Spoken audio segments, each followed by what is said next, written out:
On today's show, we're talking about Joyride. We're also talking about the SAG strike that might be happening. We're going to talk about Threads that's blowing up the internet these days. We're going to also jump into DCU Daily. There's a lot of floppage happening in the world of DC films. We need to discuss what that is all about. And then, of course, we're going to look ahead to Tom Cruise gracing our screens one more time this summer. And, well, for the first time this summer, but it's the annual tradition now, the summer of Tom Cruise. We're going to get into that. But before we get into any of those other topics, let's kind of take it back and start with Joyride. It's an independent, not independent comedy, but it's a very small movie. It's not a very expensive movie. It's the raunchy comedy that is not meant for everybody. I had to show my ID because it's rated R. Clearly I look very young. They were like, "Are you 18?" Um, Turns out I am over 18. And I did watch the movie. So Mags, how are you doing? And then uh, did you hear about Joyride? Have you heard about this movie? What do you Okay. think? I haven't heard about I'm great. First of all, flopping got me. Great opening as always. Uh yeah, Joyride. I haven't heard about it, but then I did watch the trailer and I'm hooked. Like I'm looking forward to seeing it. I'm not sure if I'm going to go to the cinema to watch it, but I definitely watch it because it seems like I mean, it was compared to Bridesmaid at some point, and I did really enjoy Bridesmaid. It was really good humor. So if that's anywhere near as funny as that, I'm sold. But you saw the movie, and just tell me if it's worth it. Like, is it worth even going to see it in the cinema, or is it more like a Netflix and chill kind of afternoon with that movie? What would you Yeah, say? so like I personally don't tend to go watch like these kind of movies in a theater. Like for me, like a lot of comedies, like in a world of streaming and having virtually, every possible choice available to you to watch at home on TV, even like, movies that are basically like otherwise would have gone to theaters in the years past, you can watch them at home. I personally don't watch a lot of comedies in a movie theater. So to me, this was a different kind of experience. Not saying I don't watch any comedy in a movie theater, but I don't off. I usually go see like the movies that I feel like are like these big action spectacles that you want to see on a big screen, So, or a well, Christopher Nolan movie. what was the demographic like? Was it like Um, male or female dominant? it's actually there were so I went and saw this on a Saturday, and it was a Saturday evening. Yeah, it was a Saturday evening, so like it was prime territory. But it was a smaller theater. They didn't put it in one of the bigger theaters, Mm, and I liked the movie. But as far as overall, a pretty good impression of it. The audience was largely couples. Like there was mostly couples. There was a older couple sitting interesting. next to me. They were having grand old time. And there was like a couple that was probably my age, like sitting on the other side, and Right. like the guy was laughing his ass off. There was a lot of laughs, but it was definitely an older audience for them. I think an Right. older audience in general than I would have expected. I'm sure they didn't target this movie at like older, especially like, well, yeah, I'm not saying this is a couple's movie to Yeah, see, but I didn't see on my feed. I don't think they did a great job at targeting like a younger crowd. the younger crowd, the audience that was Yeah. probably meant to go and see it. It's a shame because it looks funny. The trailer actually was really well done. It sold it to me. So, but is It's it good? What were the low points about it? Let's start with So lows. what I liked about the movie was that it was overall funny. It was unexpectedly funny at times. It was unexpectedly poignant at times. I actually cried at one point. Not cried. Okay, I shouldn't say I Oh cried. my I teared God. up at one point. Because yeah, crying is I didn't like shed many tears, but Were there there any was this puppies involved? no puppies. Okay. But I mean, your question was like what I didn't like about the movie, and I kind of Yeah. briefly mentioned this in my out of theater review. Is the movie's structure felt a little weird because it definitely had a very well defined introduction, and they introduce the characters, their backstory, then they go on this adventure, and then like things kind of Mm, go wrong, then they hit their low point and everything, like yeah. before like the climax and the The resolution. usual. But Mm. so the structure wise it was pretty like one two three by the numbers. But where I felt it was lacking was, I mean, look, humor is very subjective. So the humor in this movie, while some of it landed, some of it didn't. There Right. was Ronnie Cheng is in this. I love Ronnie Cheng's stand-up comedy, so I really loved every scene that he was a part of. I just, so that was fun. There was definitely a lot of other sequences where I was like, okay, this is hilarious. Some of it Right. was a little cringy to me, but the biggest thing that stood out overall in terms of a negative was it felt like by the time we got to the climax of the movie, the whole movie, okay, spoiler territory now. So, if you haven't seen the movie, you're interested, beware. The whole He warned movie you. plays out like this big friends trip, this girls trip. I mean, there's four girls, Yeah. two of them growing up best friends, and then Ashley Park's the kind of the character that everything revolves around. There are two of her Can best I friends, can and I just then ask one you other something? girl. Yeah, She's the girl from Emily in Paris, right? she is. She is. Okay. Yeah, I Right. haven't I hadn't seen a ton of her before, but then in Neither. building up to this one, I went and did some research, and I was like, oh yeah, she's in that show, and she's in a Okay. couple other things Okay. like Girls Five Eva and whatever, and a few things like that. Stephanie Sue from Everything Everywhere All at Once, she plays like her college best friend, Ashley Park's character Nice. best friend, and then you have Sherry Cola playing her like childhood best friend from like they live in I forget what state in the U.S., but whereas Stephanie Sue's character is in China. There are some good twists and turns in the movie, but ultimately, like I was saying, the whole movie was this big girls trip film. But then when we get to the emotional conclusion of the movie, I think this was intentional, but it felt weird because the whole movie was like this big girls trip that when you have this Mm, big emotional moment when Ashley Park's character finally gets to what ultimately becomes the main focus of the story is meeting her birth mom because she's in the movie adopted, and then she finally goes back to Asia to meet her birth mom. And I won't reveal the exact circumstances of how that happens, but that whole sequence happens, and it's after they sort of like went their own separate ways because they had this big blow up fight, all the friends. And then so when she has that moment, this moment that all of her friends have been building up to, she has by herself.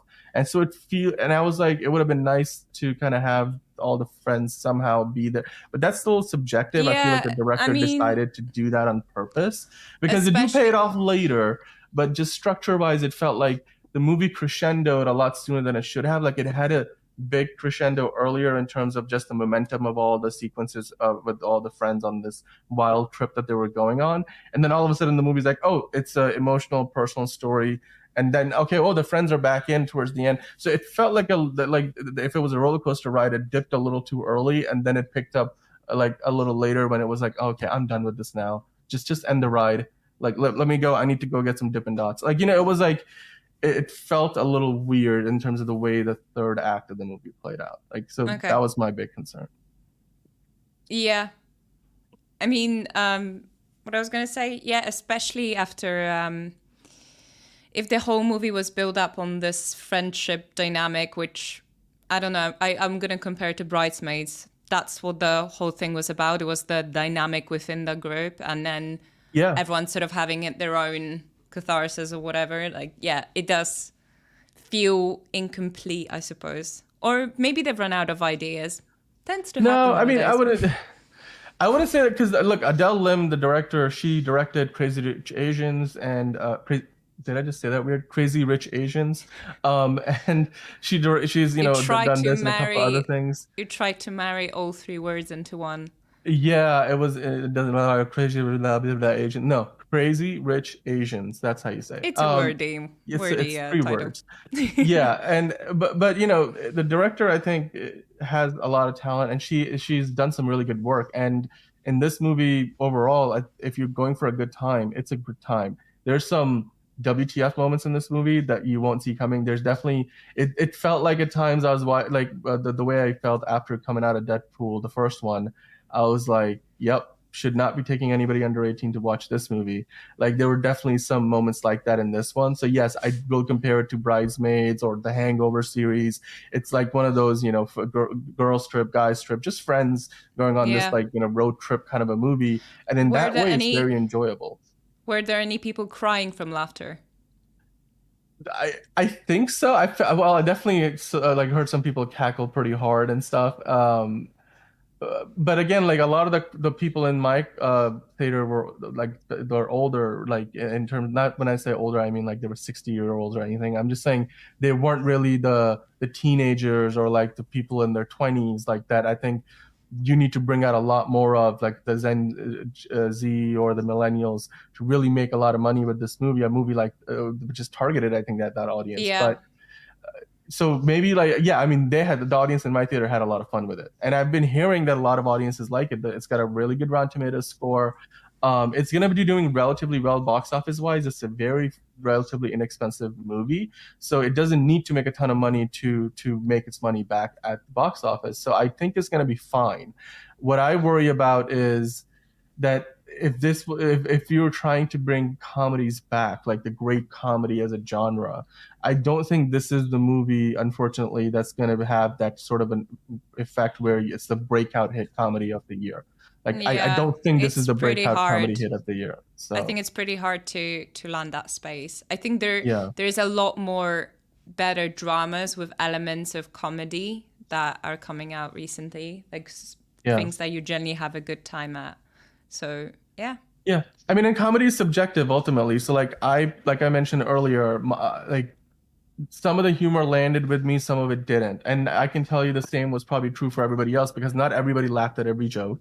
There were definitely some mm, moments where I bet they weren't laughing because they were like, like, there were like these WTF moments in the movie, which I can imagine was mostly a good thing because if you were like offended by something, you're probably not going to go like, you're probably going to be like, and so I'm not going to hear anything. And but the theater was mostly full. I mean, a small theater, but plenty of people there. I noticed that when I was trying to get tickets, there were a lot of the theaters had, it wasn't like there was entirely empty theaters and there were two seats filled out of a 50 seat theater. So most of the showings were, relatively packed. So yeah, also, it does a, take a guts to release a movie and for the like a cinema release 2 days before Mission yeah, Impossible. Because if people are going to go to yeah. cinema, they will wait a couple of days Well, and I will say this though, mm, the Mission Impossible in the US, like I'm going to see an early screening this weekend. And I know you're going to see a screening because in the US, in 1 hour. movies and so So excited. no, no, no, Yeah. totally. I'm excited. Like I'm going to see it probably a few hours after you and just don't text me and tell me anything about the movie because I just want to experience it. I know this is one of those Yeah. Mission Impossible, like, sorry, this is a side. We're going to talk about this more later in the show. But Mission Impossible is one of those movies, like I was talking about, the kind of movie that I would go to watch in a theater, whereas Joyride, I would probably just Exactly. wait for streaming, which Yeah. maybe is part of the reason why, Joyride won't do as well at the box office, is a lot of people will just say, let me wait till it's on a streaming service for me to find it. But But why? So why those movies are still trying to have a cinematic release? Why not it, just throw into streaming just as everyone else does? I think is big. Well, because the thing is, if you put it on streaming, you're not really making any money back. Like I mean, you're gonna sell them. Like here's the thing: if you were the studio that made the movie and you put it on your streaming service, you're kind of just paying yourself to do it, to license the movie to your own streaming service.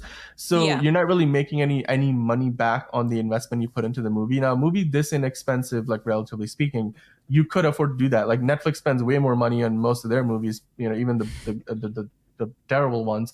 So it's definitely like you can make an argument for it. Now, what I will say overall, putting it in a movie theater means you get to make some money back from it, and whatever you can make back. I mean, and also when you put in a movie theater, the movie kind of gains a bit more prestige, like a straight to Netflix comedy versus a movie that played in theaters and then went to Netflix. Yeah. It tends to perform better if you had a theatrical run. So I think studios are doing that now, if only to just kind of give it a greater sense of prestige, or like it feels more of a premium movie than if it was straight to streaming.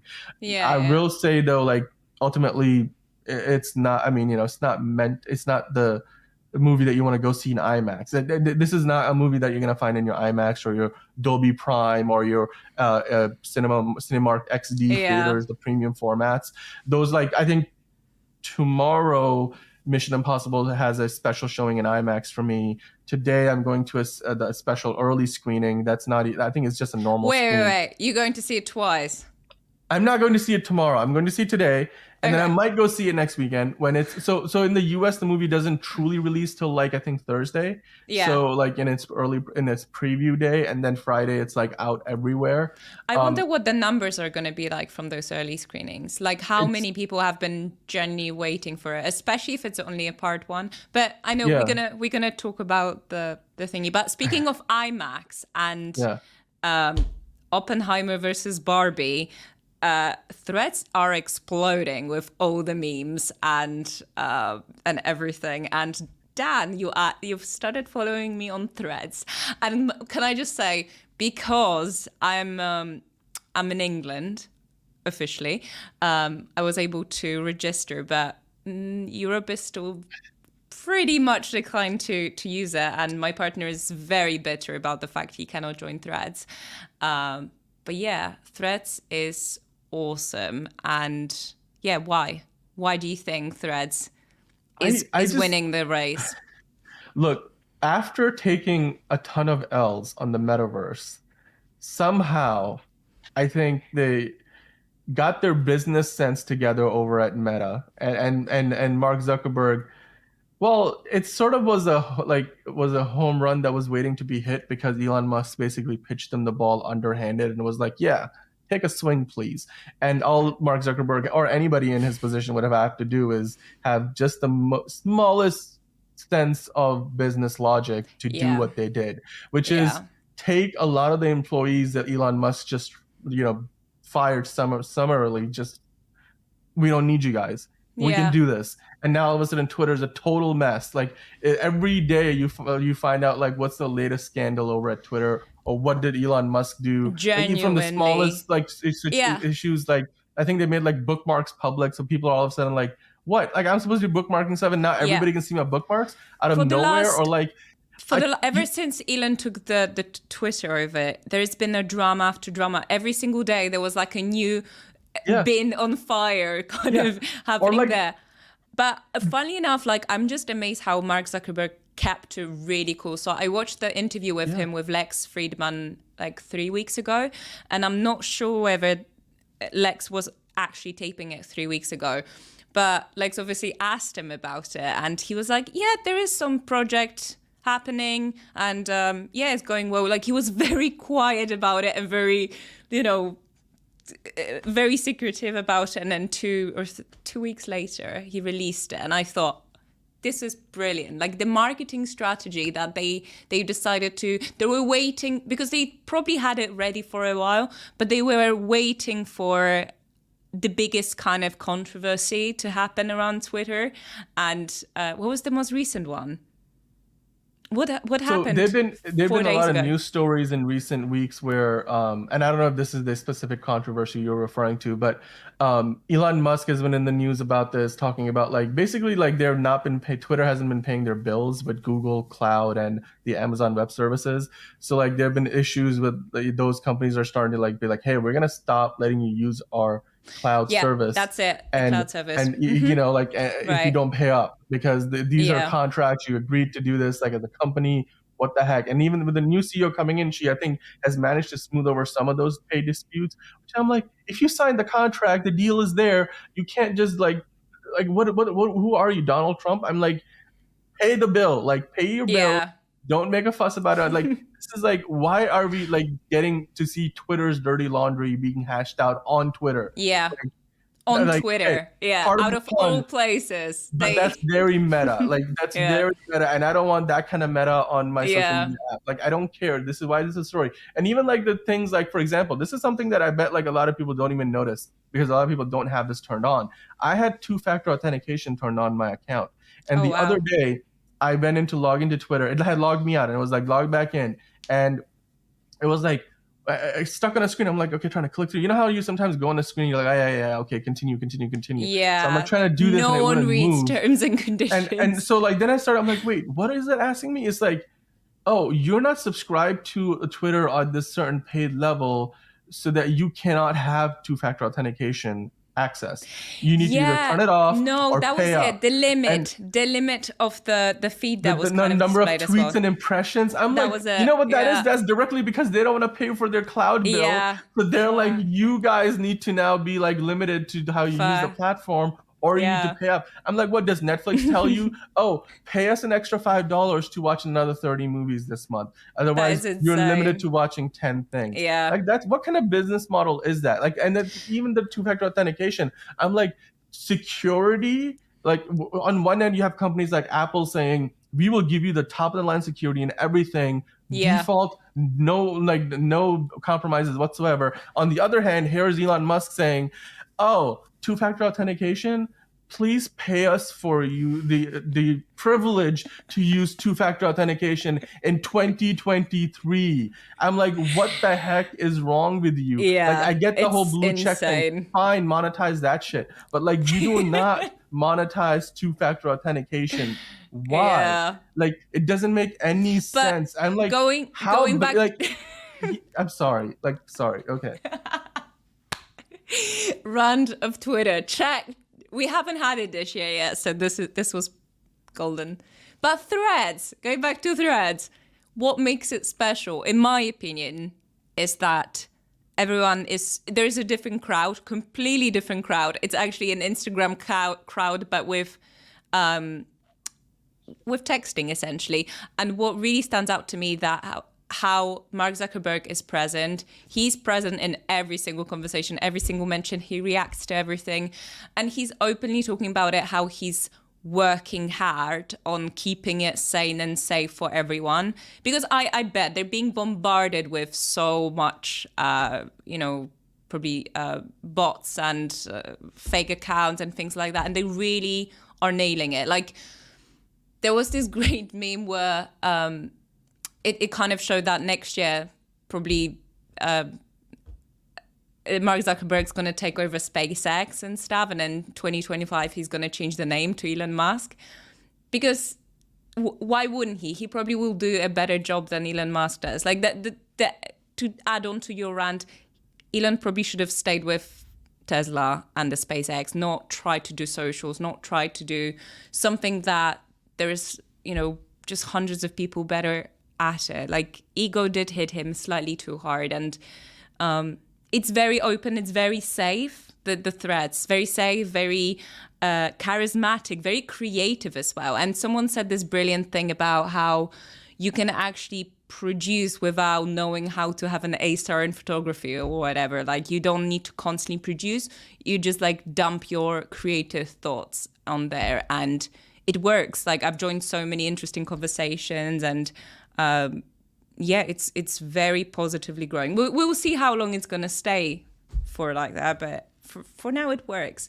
But yeah, what about you, Dan? Why do you like Threads? Because I saw you posting here and there. We're on Threads. I was curious and on Threads. But yeah, like, what do you think? I think Threads, in a lot of ways, is the anti-Twitter in the sense that while they both are text-based social media platforms where you just kind of write up a few things and you post them, the clean interface. Look, there's a lot of things that like I would expect to be there that are not there in terms of feature sets. But a lot of those are smaller details, and I feel like those are things that they will add on over time. The fact that they've already had like I saw like over 90 million signups, I'm like, okay, clearly like they have the reach here, the user reach, which is because they're a legit competitor. I'm like, what I don't like, and Twitter just embarrassing itself trying to like send out a cease and desist, not cease and desist, but saying, oh, you are copying our business model with our former employees. Yeah, they're suing. I'm like, what? Did you have non-compete agreements in their like contracts when you fired them or some shit? I don't know, whatever. Exactly. But, like, as far as Threads goes, it's just I love the clean interface. I love the fact that it feels like much more of a no frills sort of a social media. Like Twitter, like, okay, let me give you a comparison, right? Like if you are in the US especially, you'll get this. You go to a bodega in New York City, right? You go to a bodega, you go to and you just don't go in, just stand outside and look at the storefront. And bodega is like, a storefront. It's a shop. It's like a grocery store sort of a thing, but it's not like a Walmart or a Tesco. It's like a smaller like neighborhood mom and pop shop. Yeah. So you go there, you stand outside, you're like, okay, they have this really busy sign where they've got like 5 different fonts, 3 different colors, and then the windows are almost completely covered up with 5 different signs, like advertising any number of different products. You can barely see inside. You go inside, it's sort of dark, dimly lit, and then you're walking around, there's like, it's always packed. They've got a deli in one corner, they've got the counter, you can play the lottery, you can get your bread, you can get your chips and potatoes, whatever. Yeah. It's everything. But the point is busy. There's a lot going on. And that's what Twitter feels like. It's like it's designed. And you know, even like a lot of the other social media platforms, even like if you go on parts of you go on your YouTube homepage, it's filled up with like stuff to kind of basically suck you in for as long as it possibly can. And whereas Threads, now granted, there's still the infinite scroll. You can keep doing that. But by comparison, it looks like it's one of those things where you go to this, luxury car dealership, and it's glass all around. All you see are the cars in the showroom. You see a few people walking around, and it's a clean presentation. You got a couple of colors. You got one font, nice symbol. Like it feels like a luxury experience. I'm using it in a dark mode as well, and I strongly recommend it. Yeah, it's like driving Tesla. Mm-hmm. It's very clean. I love the fact that it's an easy to use platform. It doesn't feel like and on the business side of it. Okay, this is where I think they've been particularly clever. Not only because they went and hired a lot of people that Elon Musk let go at Twitter, but what they've done here is they've also sort of like legally protected themselves because they've sort of not said like, oh, this is a new social media app that's completely bespoke and separate from everything else that we're doing. And No, it is. it's I but no, mean, no, it but is different because it it has is, different crowd. It has different yeah. minds there. Like, But because about the it's more business Instagram side, crowd than the Twitter exactly. crowd. That's the clever part of it. And then I Yeah. think a lot of people don't realize the truly clever part of this. The fact is, they're saying this is an Instagram app. You can Hang link on. up and basically. You're out of Zoom. Out of focus, I mean. Oh, Still out of okay. focus. Okay, now All right. go on. So The clever basically, thing. yeah, the best part about this, the really clever business aspect of this is they have tied it into Instagram in such an interconnected way Yeah, that it's very. you can share your profile tags across both so that you're like, oh, I'm on Threads, oh, click through, or like the Yeah. other way around. I actually copied it, like it allowed me to import all of my Instagram account information over, which made Yeah. setup and sign up incredibly easy and simple. I was there in 3 seconds. Yeah, it The was setup was incredible. I've never. incredibly easy. I didn't think of it. I didn't have to think of about username. That's the only thing though. If I change the username on Threads, it does change automatically on Instagram. And I really like about that. it. I really like it. Because Yeah. can you imagine, like all the people, like for our Also Curious socials, we have like 3 different Tag. versions of the tag for different platforms, and I'm like, it's hard to get it to be the same unless you like have an Yeah. incredibly unique name or you're willing to pay to buy the exact version because somebody else might have signed up for it with that particular version in the past. The other thing about how cleverly they've set this up, they've protected themselves from any kind of lawsuits from Twitter because they have set this up as like it's an Instagram app. It's if you open the app, it's got the Instagram like It has colors the and Instagram everything, colors. the branding. It almost feels like Instagram A. Like if you were doing file naming conventions, yeah, There. exactly It's from so. It's not brilliant.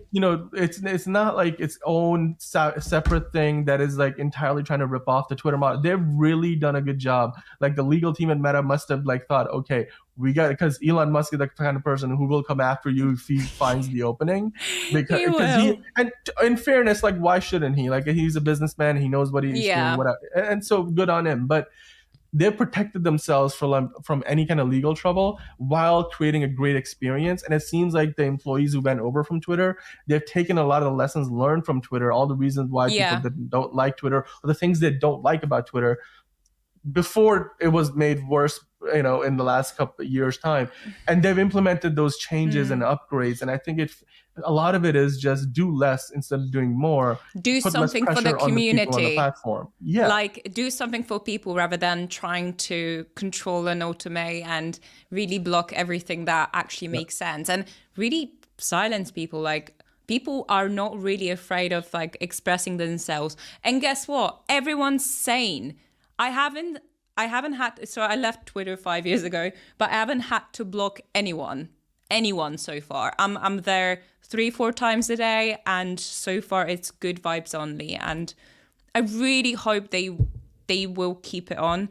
And my one criticism is I actually posted the thread about it because I would love to hear the opinions about it, but I think it has too many memes at this stage. I think it becomes like a dumpster meme platform, which, first few days it's great, especially when you have like Zuckerberg versus Elon, like in an actual cage and things like that. Like, again, comedy and sense of humor is all subjective, but it's funny. It's the way of expressing themselves, but it's the thoughts or like the stories and people sharing that's always very interesting and very creative, and you really feel connected. Like one of my favorite YouTube,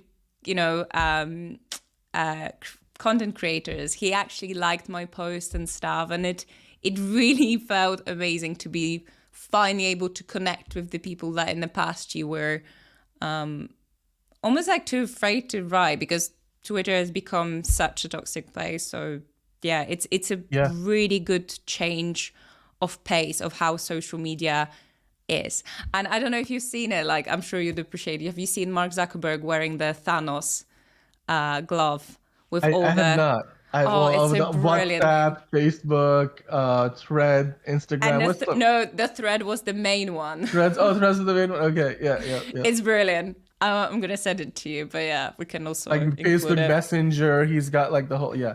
Yeah, By the way, I think part of the reason why there's probably a lot of memes, and I saw that this, because here's the thing, a lot of brands and companies and organizations are jumping on, and I'm seeing a lot of that stuff now. And right. there's even like some, pardon the pun, meta commentary about how people are just saying, "Oh, do I have a Threads social strategy yet?" No, and then there's some meme about it. Like, so there's a lot of like people like, because this is something new, they haven't quite Exploring. figured Yeah, it yeah, out yeah. yet. Yeah. And that's what I've noticed. Everyone's trying to figure it out, how to do it, what to be, what to do. And it varies. It really varies what people like. And maybe the meme is the way forward. But it's becoming too memey for me. But that's, again, my personal subjective opinion. I love So, memes. yeah. Yeah, I mean, I love memes too. But As long if as you they're clever. as Yeah. long as they're clever, exactly. Well, I Anyway, also, to kind of like yeah. my last thought on this would be that I think over time, I just hope that this doesn't become another echo chamber of negativity that you see a lot of on Twitter. Yeah. And maybe that won't happen here because I hope, and I really do hope, that they keep a lot of the content moderation at a high level, Well, because Facebook. ultimately, like Twitter was already like pretty bad on the bad side of the spectrum, but then after they basically fired the entire content moderation team, it's been a total like shit show. So Yeah. I really hope that, Threads kind of maintains that integrity, because like you said, people are there and they want positivity. They want to have a positive experience on the internet. Yeah. They just don't want to spread like all like hate Yeah. feeds, and like you don't want to like have negativity because people But start to spiral, I and that think has a there's real been- effect on people's mental health. So just to add on to that I think Mark Zuckerberg actually went through a lot of lawsuits, and he was in front of the government, state Congress, Congress, that's it. in the Yeah. EU and then US Congress, like he's had Everywhere. to sit through a lot of hearings. Yeah. Exactly. So I think when you start a new social platform, you do kind of learn on your mistakes, and I don't know, maybe I'm naive, but I really like to think that they are looking after the people in this one more than they were in the past in Facebook, when the Facebook, started to also be like a dumpster fire. I keep using this word today, dumpster fire. I don't know, it sits well with me. Like a dumpster. I was like trying to think of the dumpster fire earlier, but I was trying to describe Twitter.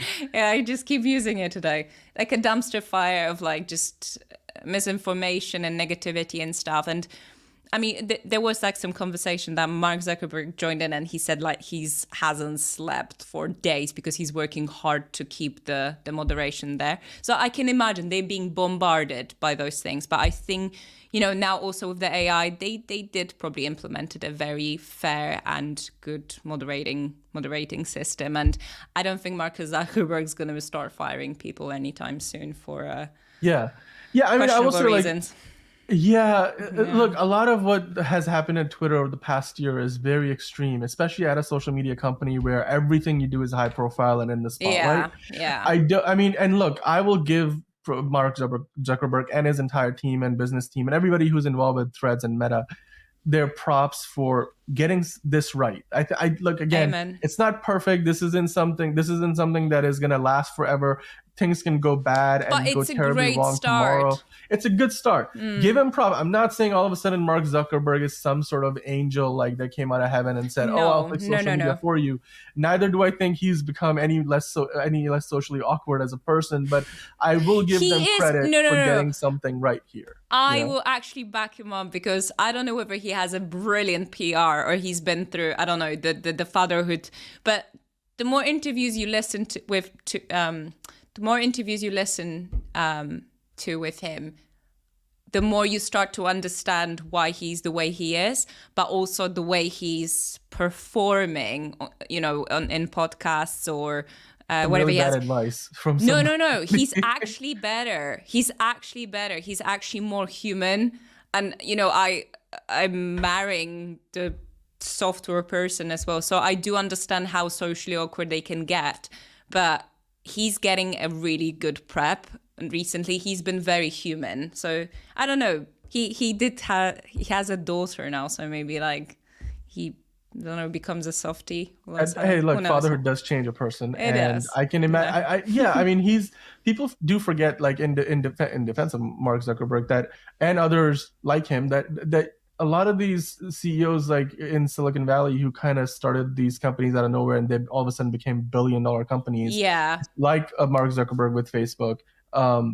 They weren't really people who went to business school and said, we're going to start a business and make a shit ton of money. No. They were like software, like, so say personality wise, they're You not have to necessarily learn. like used to public speaking, and all of a sudden they're the face of something that big. And now I'm not saying that happened overnight. It's been years, and you could definitely say, okay, well, how has he not figured it out yet? But then again, you know, with Snapchat, WhatsApp, Yeah. Instagram, now, you know, Facebook, and now Threads, you do kind of know how it works, how social media works. Fuck. Yeah. Sorry, God, you invented social media. So it's like, I mean, it makes me appreciate somebody like he Steve did Jobs invented even it, more. but- No, but like, Yeah. you know, he the modern day version Modern of social one. media that people think of, like Facebook that's specifically. him. Right. Yeah, but like that makes me appreciate Steve Jobs, like, as a person even more, because like he was this natural, like, salesperson, marketer, Entrepreneur.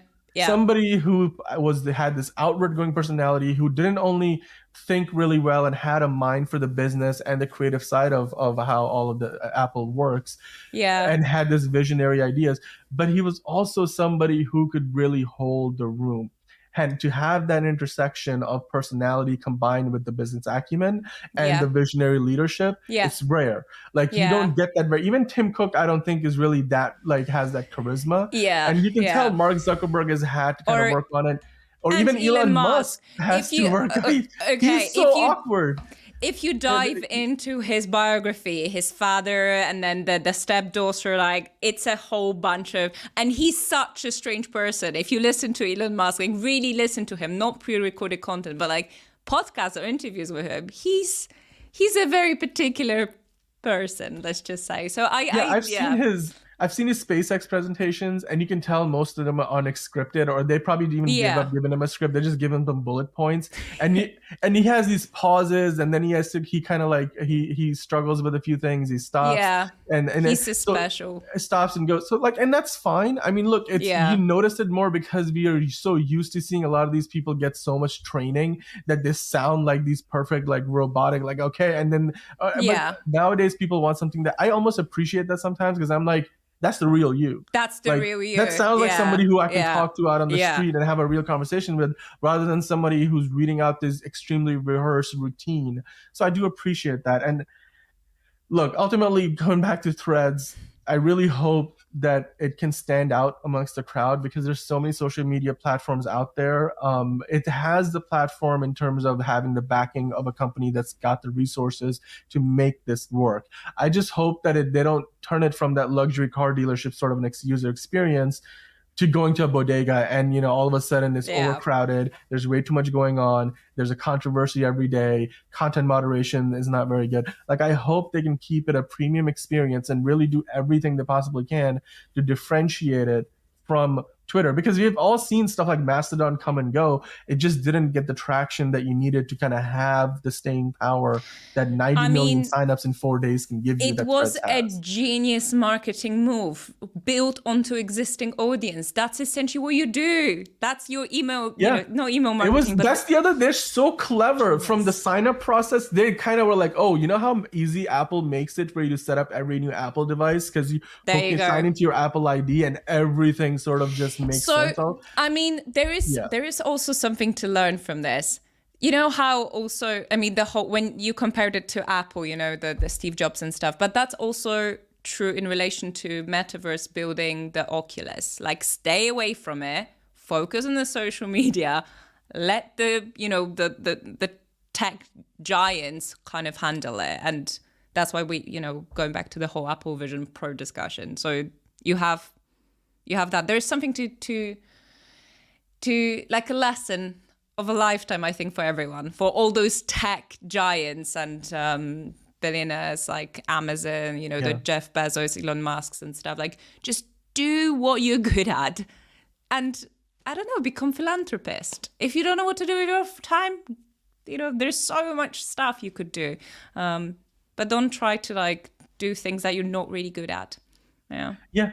I mean, look, ultimately, I just didn't think of all the things, all these big announcement events and everything that was going to come out, like the latest, like Apple Vision Pro or the new iPhone or what, you know, the new Android version coming out. Or I did not think that the best executed tech like innovation of the year up till this point would be something that Meta does called Meta does. Threads. I'm Right. like, okay, that goes to show you, Threads. like, you just The don't know what's name. gonna happen. Yeah, Yeah. it's great. Okay. Well, I'm sure we're gonna come back and talk about this further in the future, whether it's for the better, best, or for the worst, depending on how things go for Threads.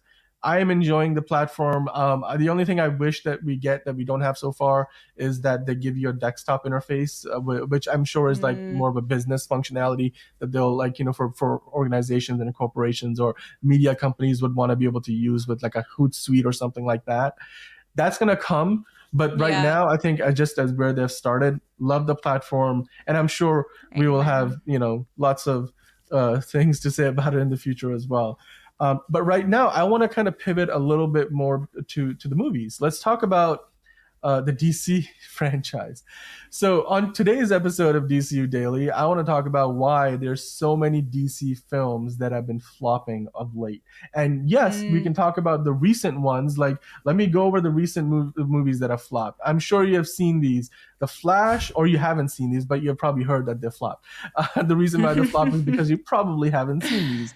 The Flash, Shazam 2, you know, Shazam Fury of the Gods, and Black Adam are the three most recent examples of movies from DC, and all three in a row. And not only have they just flopped, they have flopped big time. Like Shazam 2 made less than $150 million. That's like the lowest gross. I mean, that's like more, that's even worse than Morbius, I bet you. It had $125 million budget. Yeah, I'm sure they that spent one. like another 50 to 100 on marketing. And the fact that they made less than 150, not just domestic US, around the world. It's the worst flop I can think of in terms of any superhero genre movie in recent memory or ever. And that's just Shazam 2. Then you have Black Adam. Black Adam was made for like $250 million, and then it made like less than 400 million at the box office. That's with The Rock, the biggest movie star in the world, or one of the biggest movie stars in the world, and it didn't even make 500 million. Let me just give you a comparison for a second. The MCU is by no means in a good place right now, but Ant-Man and the Wasp Quantumania, which a lot of people will think will consider it one of the worst Marvel movies in recent memory, and really underwhelming in a lot of ways, and some people just outright hated it. Even that movie made like 476 or like just around 500 million. Even that movie, Ant-Man, and then Black Adam with The Rock couldn't make 400 million. I mean, what the hell is wrong? And then of course now we have The Flash playing in movie theaters. And it's a movie with all the controversy around Ezra Miller. I mean, despite all that, Tom Cruise gave his recommendation. You had people like Steven Spielberg. You had all these big elite people talking about. Yeah, Tom Cruise was like, he loved it so much. He talked to David Zaslav about it. David Zaslav was like, "I'll send you your personal copy to view at your house." So had a studio rep go out to his house in LA. Stay there while Tom Cruise watched the movie, then take the copy back with him or her to the studio lot, and then Tom Cruise was so happy about his experience with the movie. All this was in the news. Yeah, I wonder how much they paid him. I don't know. I mean, but then he called Andy Muschietti, the director, to say how much he liked the movie. And then they went to CinemaCon with it. They were like, "This is the greatest movie." So David Zaslav, the CEO of Warner Brothers Discovery, was like, "This is the greatest superhero movie I've ever seen." James Gunn, the new DC studio heads, was like, "This is one of the greatest superhero movies of all time." I mean, now look, it's not. Well, yeah, it's also not terrible, but it's not gonna make even 500 million, and they spent like 200 million on the movie, and then marketing is sitting at 250 million after a month at the box office. We talked about this, that they did have to postpone it a few times. They did. I mean, that movie has been in development technically for almost 2 decades, and So, certainly the current version for like but almost a decade. that's probably where some of the budget went. And Yeah, also the superhero fatigue. That's something that one of the articles that's. I in the think for direct superhero, talks about. There's just too much.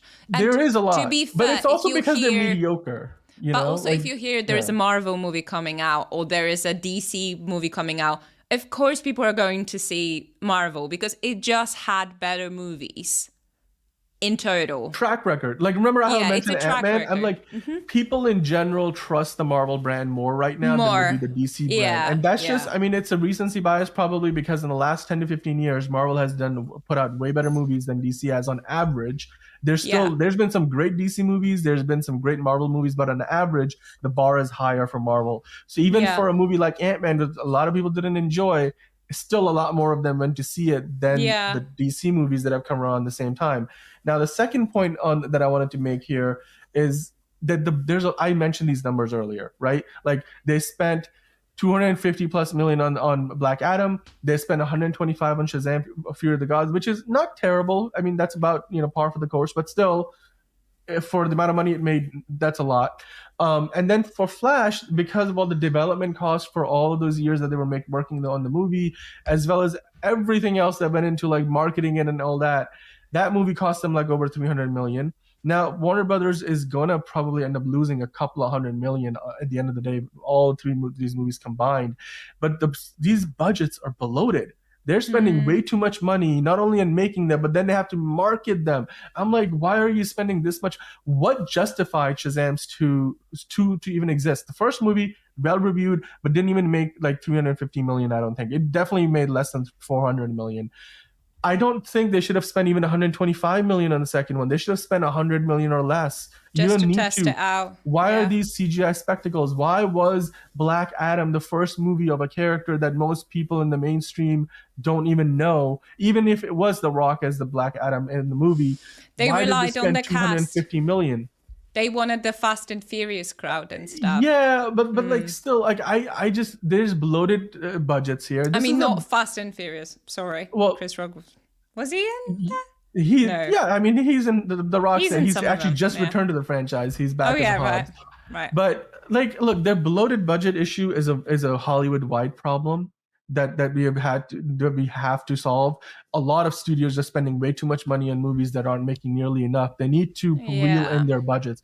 But right now, the DC movies and Warner Brothers Discovery are taking some of the most high profile hits with these bloated budget movies that are flopping on their face.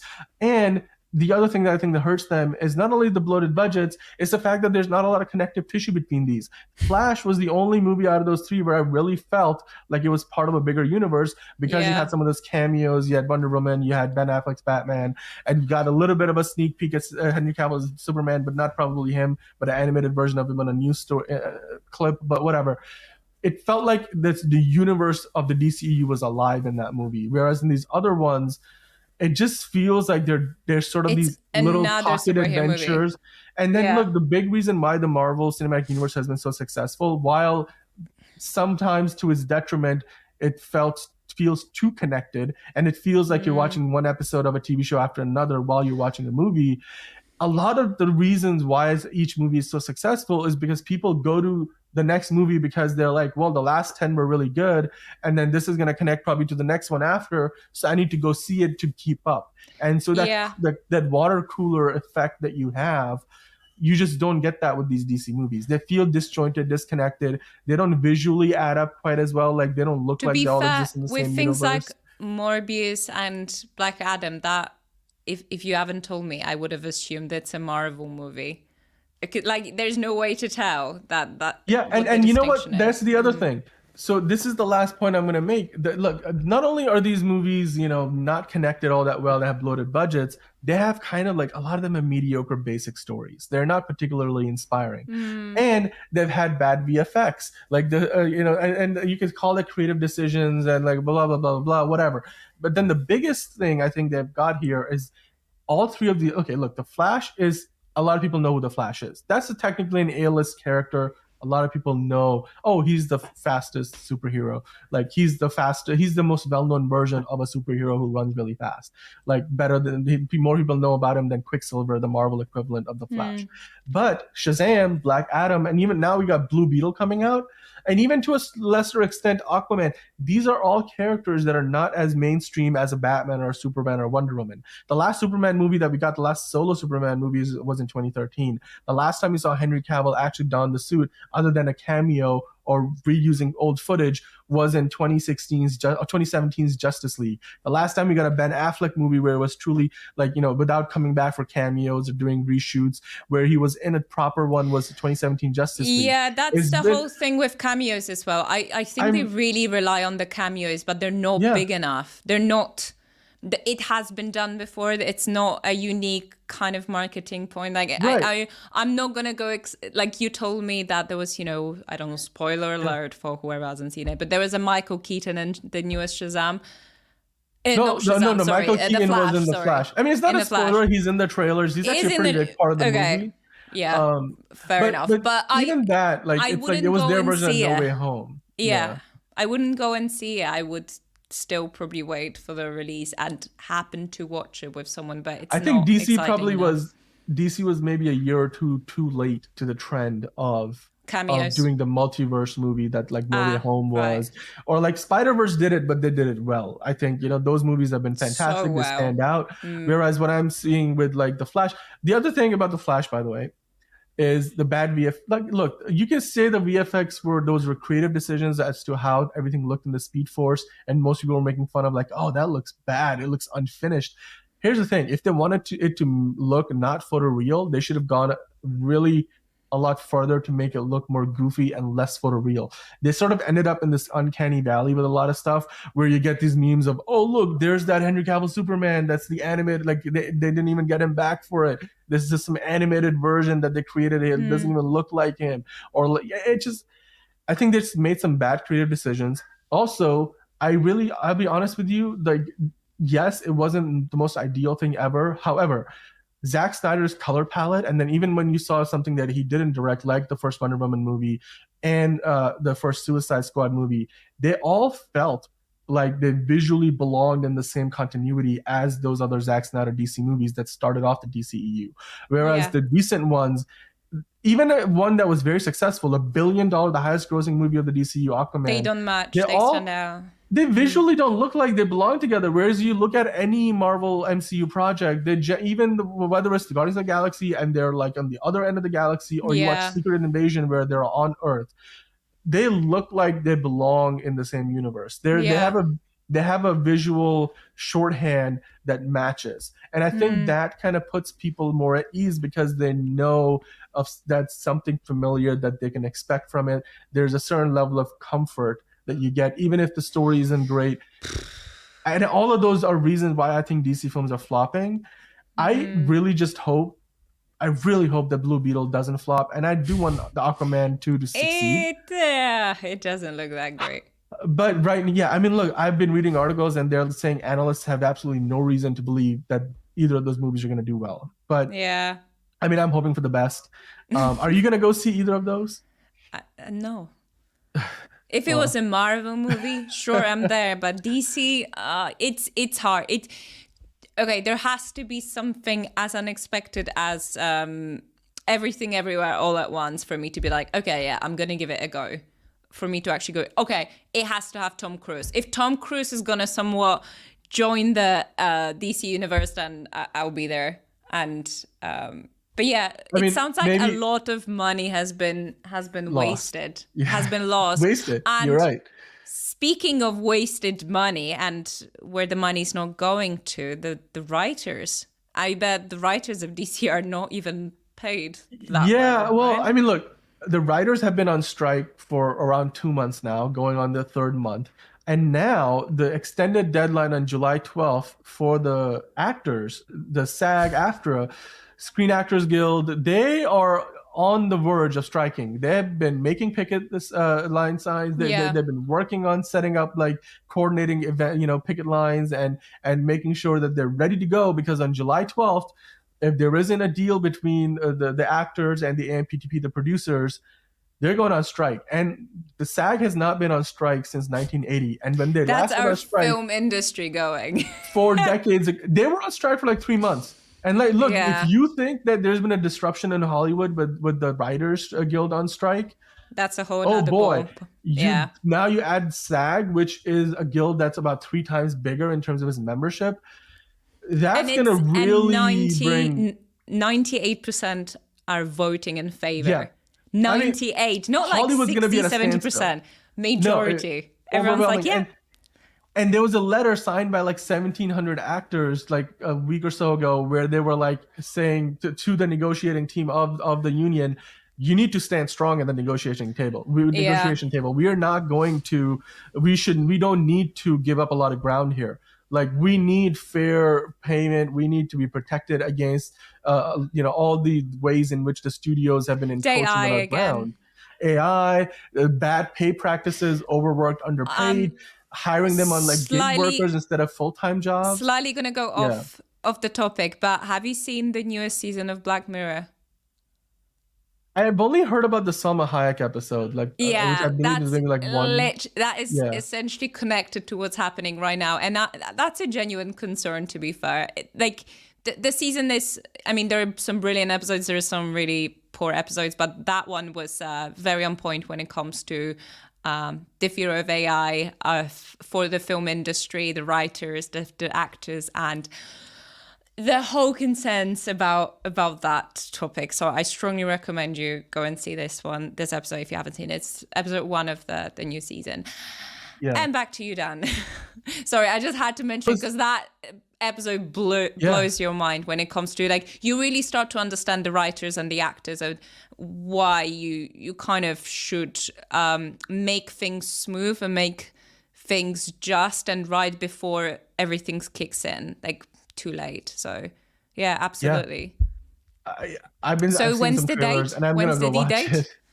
No, you should. Yeah, the July 12th is when is the July 12th. extended deadline for these negotiations, and if at the end when the clock strikes midnight on July 12th, if there is no deal between the producers and the actors, they will go on strike for the first time in like 4 decades, and they will be striking now in concurrently with the WGA. So Angelina was on the show last week talking about how the auditions have already really kind of stopped for theatrical stuff. Like the only kind of auditions you were getting is commercials and like a few other things like short films or like small, things that are going to set up and run really quickly before things run out. Or the signatories from the production side are not a part of this, the AMPTP. But Hollywood's going to be at a standstill. This is going to be something significant, and I think we will have to see some, big cease change in Hollywood in terms of 2.5 how million. the whole industry operates. 2.5 million people working in Hollywood. Just quickly, and that's a lot of people to all of a sudden be out of work, whether they're the ones striking or the production they were working on it can't happen anymore because the actors and the writers are on strike. Yeah. I mean, Comic-Con has already been decimated. Nobody is going, like HBO, Netflix, Disney, Warner Brothers, DC Studios, Marvel. Everybody is skipping Comic-Con this year. Universal, like all of these big studios. So it's having an effect now where people are starting to feel it. And I think the longer these strikes go on, the longer the WGA strike goes on, if SAG goes on strike, we're going to start to feel it. And I think, eventually the studios will have to kind of come back and kind of give up some ground because once the consumer starts to feel the pain, then the studios, I think, will like start to like say, okay, we need to do something about it. But it's so unfair on the industry. Yeah. Like it only takes for the audience to react, for people to get paid and get their laws and their protection in check. What they're asking for is fair payment, fair pay practices. Payment. Yeah. And look, it's not even just in the U.S. anymore. Look, Netflix is one of the worst offenders of this. Yeah. Netflix is like, if you read the articles, if you read the news stories, apparently Netflix is one of the big, like, people who are holding all of this stuff back from like all the deals from happening because they don't want to give any ground. And they have this business model of screwing over creatives and having, trying to get as much money as possible to drive up their bottom line and please Wall Street. And there was this article in the LA Times that you and I were reading before the show where it talks about how now, when at a time when Netflix is relying heavily on its international catalog of shows and movies, at the time when Hollywood is basically shut down or Yeah. just about, And there's not in much. Korea, But the situation is worse. And now the guilds over there are like, you need to negotiate with us and bargain with us because And otherwise we can't keep doing this. it's important to mention in case Yeah. you don't know why you should care for South Korea. South Korea did Squid Game. You remember that show that broke the internet? That's the one. Yeah. Yeah, it added almost $1 billion to Netflix's company valuation, like $900 Yeah. million. And on the other hand, the creator of the show had to sign over all the IP rights to Netflix, so he does not get any, royalties. All he got was No. just enough to put food on the table for his family. What? That's it. So the creator of Squid Game, the most successful Netflix show like probably ever, or certainly in recent times, that added $1 billion, damn near $1 billion to Netflix's valuation. Netflix made all the money, and that creator doesn't get any residuals. I'm like, how messed up is that? And That is I'm messed glad up. that the guilds in Korea are like, you know what? It doesn't matter that you have these third-party production companies that are local to Korea who you basically outsource all the production to. Netflix is the ultimate place where all this stuff ends up. So you need to collectively Yeah, bargain with us. that's another So thing. this, South Korea doesn't have Amazon Prime, yeah. things like that. Netflix is the only streaming platform in there. God. It's and when you have such a big a presence in the robbery. market, And you it's- need. I mean, you can either monopolize it, and I mean, Yeah. look, I think the government over there is gonna have to do something to pass some laws to protect the industry there. It's B- South but Korea. what really I think people need to pay attention to here is this repeated pattern of behavior by Netflix. Not only with what's going on with the strike in the U.S. now Yeah. with the WGA and possibly with SAG, but now in Korea, and I'm sure this is going to come up in other parts of the world, in India and other big markets where Netflix has a big presence and has a growing presence. In the past, whenever these kind of strikes have happened, some big tycoon of the industry like a Bob Iger or Eisner or who I forget the name of the person who used to be the president of NBC Universal, like somebody has had to step up and kind of come and to bring everybody back to the table and resolve this. Yeah. I don't know right now who that person is going to be who's going to fix this for the WGA, or if SAG goes on strike. The DGA got their deal, but 2 out of 3, if you strike out on 2 out of 3, Hollywood is still going to come to a standstill. And I sincerely hope, especially with the people who look, there's a lot of A-list actors out there who are not as affected by this because they have a lot of money in their bank, they have investments, they have other businesses. They will be okay Yeah, for a but while. the whole But the Hollywood people is who- not working on A-list actors. Right. For those who don't know, to make a film or a TV series, it takes hundreds of people per episode of per 10 minutes of the sequence Hundreds, for this to happen. thousands of people. Thousands like of people when you sometimes. post-production, pre-production, writers, editors, the people who work on the Teamsters, and It's not only like is this a whole affecting company, a whole Yeah. factory, all the machines, Exactly. all the products, everything that's consists of the movie is not working anymore or is not paid. Everything's and the only person that takes all the money is Elon Musk. There you go. Well, not I not tried specifically, to, but like yeah. Yeah. when a CEO of one of these big studios is getting like a 9-figure Just bonus, everything. Yeah. while And no like one the else actors gets or the anything. the screenwriters are on strike, like Netflix's executives just got a bunch of bonuses, and at a time, I'm like the PR of all that is so bad. But Yeah. ultimately, who I feel the worst about in I this mean, situation, it's a trillion Yeah. trillion dollar company. Oh my Trillion- goodness. yeah, That's why damn you near don't $1 make trillion that it's hard to make that kind of money without being shady in some areas. I think that's Yeah. just big It just- repeated pattern here. And again, like who I feel for the most of the people who are depend on gigs Yeah. to pay their bills month to month, Yeah. who don't have millions or hundreds of thousands of dollars saved in the bank account, who don't have a backup plan. And especially worse for the people who are not directly in the guilds that are striking, but who can't work anymore because their show or their movie got shut down because of the strikes. I'm like, they don't even like what is who the, They're they not don't even have- striking. It's not their fault. Like, what did they do to deserve this? I mean, like, Yeah. ultimately, It's a really tough really hope. situation. Yeah, it's a tough situation, and I really, really hope for the sake of everybody in Hollywood that they can strike a deal with SAG, and then they could come back to the table, strike a deal with WGA. We're gonna be following this story on the show every week. Let's hope for the best. Fingers crossed. right now it's looking pretty bleak, but you never know. Like people have pulled out last minute deals at the 11th hour, and I really do hope that something happens and we get a deal and people can get back to work, because it's people's livelihoods we're talking about, and I really hope that we're able to find a resolution to this. But you guys tell us what you think. Leave us a comment below. Are you affected by the strike? Are you going to be striking with SAG? Are you part of the union? Are you What are you gonna seeing all these do? stories? Is it affecting you like it's Yeah. affecting us? I mean, it's a big deal, and it's going to start affecting people who aren't even in the guilds, because if you're trying to watch a TV show that's not going to have another season for 2 years, it's going to be because of this. And so it's going to affect all of us. Yeah. Let us know what And- you think. But speaking of things that are definitely going to make money, Mission Impossible 7, we're here. We are here. It's been a year since I've seen a Tom Cruise movie in a movie theater, and it's been a year too long. The Let me last tell you, I thing, am ready. Top Gun, right?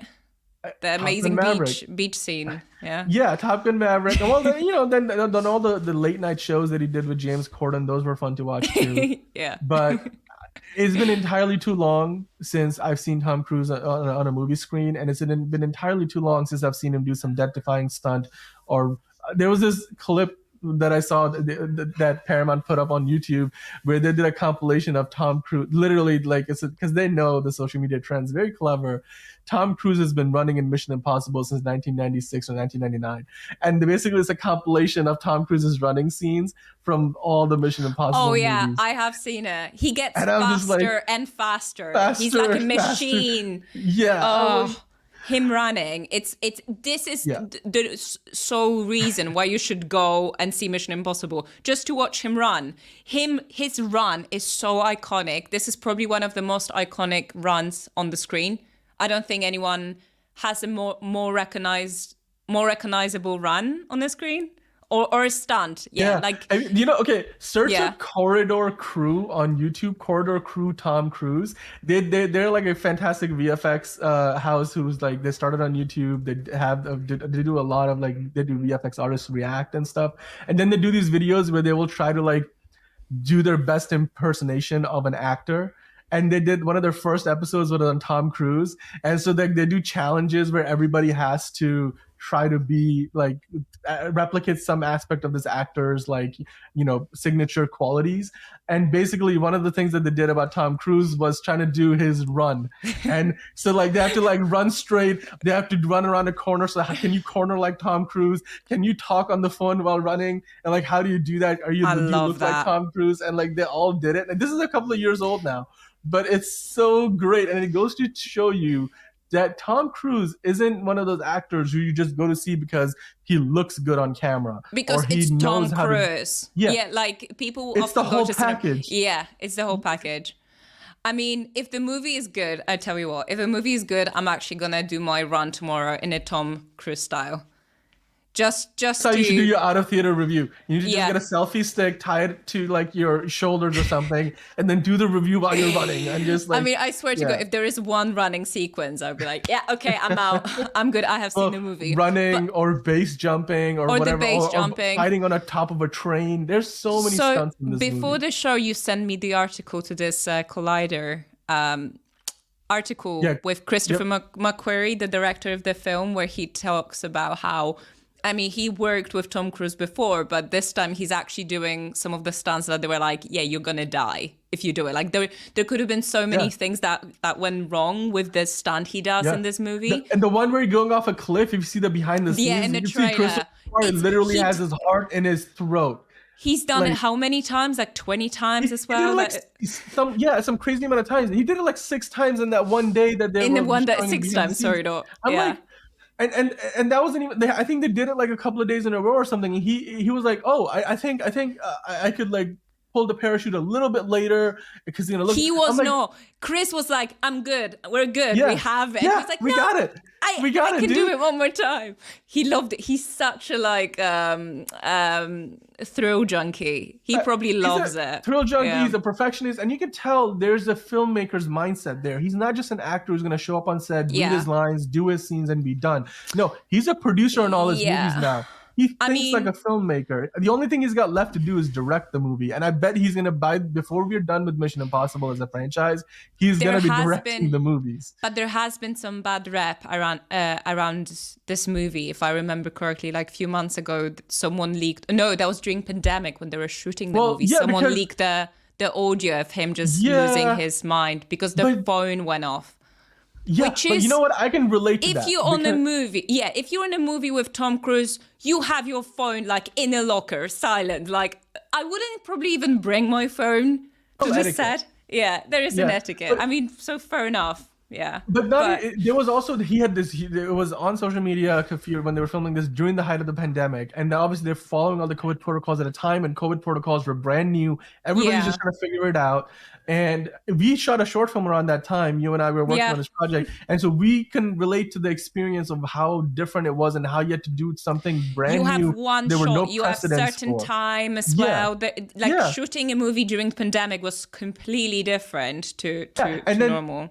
on his set, he found out that there were some people who were not following the protocols, and Right. That it was just it. infuriated him to the point where he like in the middle of shoot like they stopped before they did the next shot, and he was like, "Guys, what the freaking heck are you doing? Yeah. We cannot screw this up. There's hundreds of people's jobs that are on the line here. We cannot afford to The shut this production the down amount of, because I mean, I don't know if you the remember, but money, the resources." the amount of Yeah, permissions we had to get to shoot a film during pandemic, like, so, and that was what we were, the crew of 20 people. yeah, a Imagine you couple have of dozen hundreds. people, small Yeah, locations, you have hundreds short of film. people and you Yeah, need to follow the yeah. if not, every other movie was shut down and you need to pull some strings, and probably There was a lot.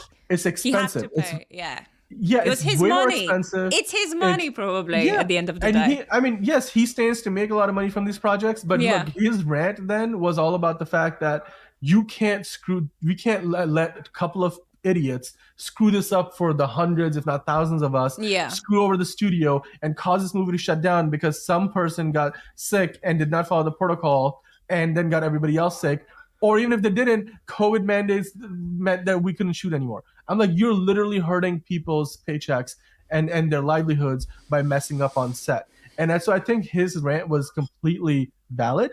And I think it's Yeah. something that makes me like him even more as a professional, because that goes to show you that not only does he work hard, but he expects the He's same of others. committed. And Yeah. he is very, very professional about. I mean, look, that's one of the reasons why you go see these movies. The fact that we have spent the last few minutes talking all about Tom Cruise and everything but the movie itself that we're gonna go watch goes to show you that this is this is a different kind of phenomenon now. Yeah. Tom Cruise, I think, has entered a stage of his career where the peak MCU was, where you don't care who the movie is about. You don't care if you're going to watch Captain Marvel because you're a big fan of Captain Marvel. You're going to watch an MCU movie, and it just happens to be Captain Marvel. As bad as it sounds, I couldn't care less about Mission Impossible, but the fact that it's Tom Cruise, and I was when I got to watch Top Gun Maverick in the end, I was very bitter about the fact I didn't get a chance to watch it in the cinema.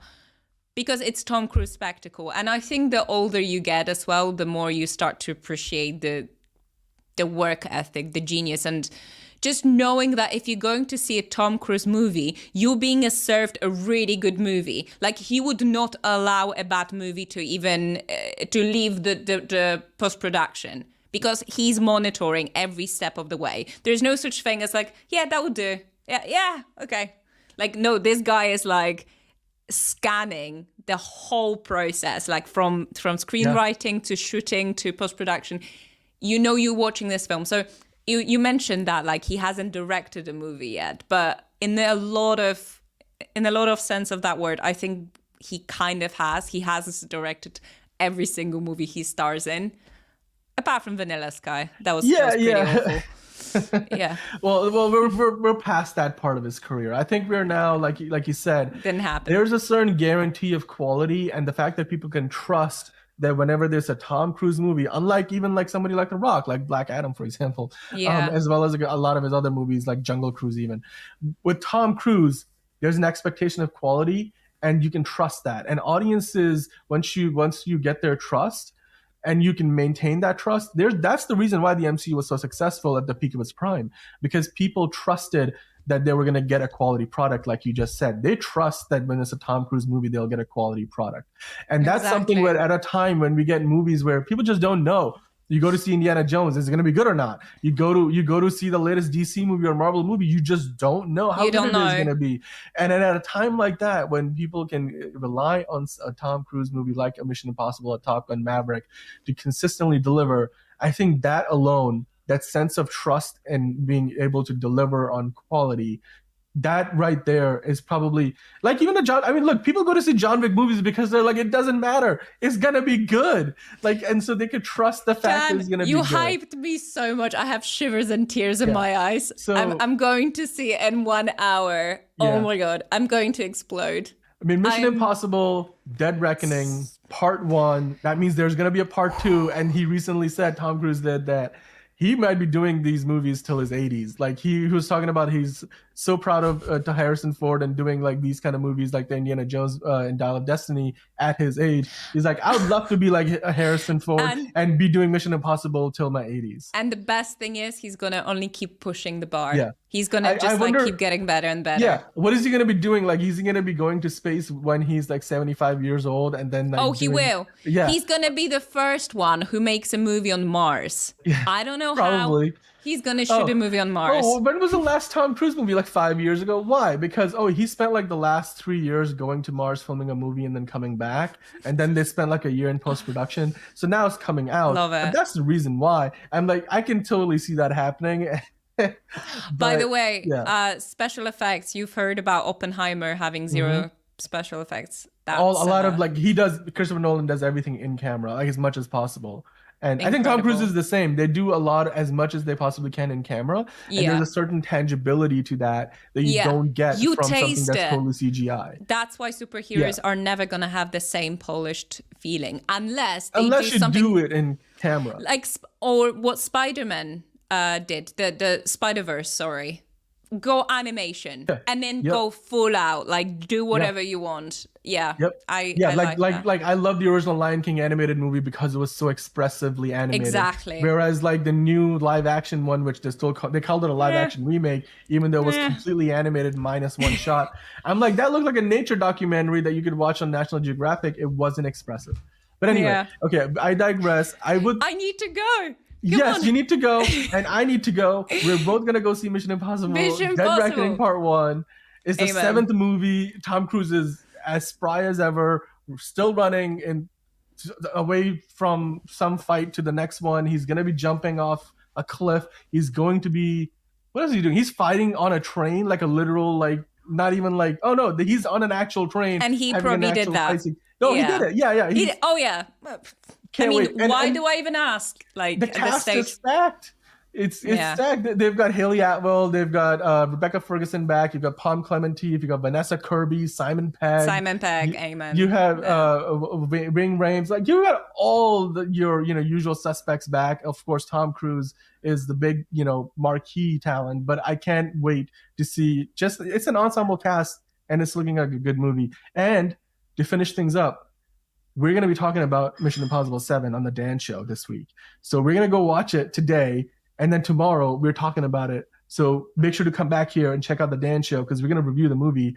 And if you liked our enthusiasm for Tom Cruise now, wait till after we've seen Wait for tomorrow. Yeah. Wait for tomorrow. Okay. Well, until then, catch you tomorrow. It's been good talking about movies. For the love of movies, Oh So Curious. We'll see you tomorrow on the Dan Show, and then we'll see you next week on Oh So Curious. Bye, guys. Bye.